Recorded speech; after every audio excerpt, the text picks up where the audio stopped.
this is Zoe from Lennis Biotech. This video we are going to introduce how to use our cryotherapy chamber. And before you enter the chamber, you need to know how to connect with our nitrogen container. And let's show you the container. Different countries may have different standard about the pressure and the container. And for our container, this shows the pressure. And the first step, you need to screw this one, and you need to use this kind of low temperature gloves to handle it.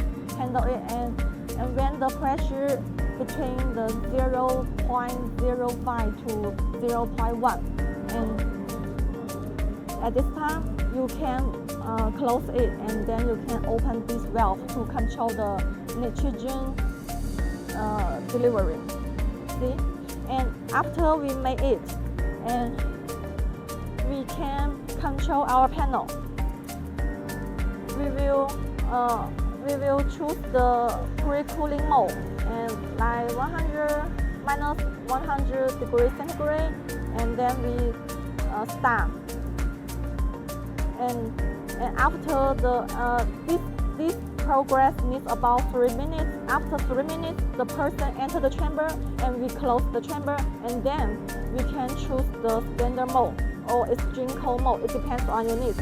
And usually the standard mode needs about 2 minutes, and the extreme mode is about 3 minutes. It depends on you, and you can adjust the temperature.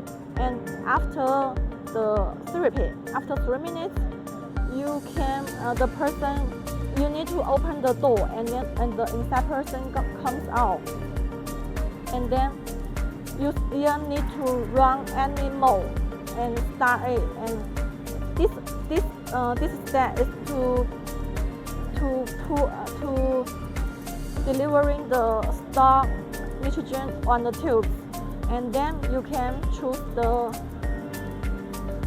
drawing function, because there also may have some cooling air inside the clothes, and that's the whole progress about how to use our. That's all information about how to use our cryotherapy chamber. It is easy to use it. If you still have any other questions, you can contact us.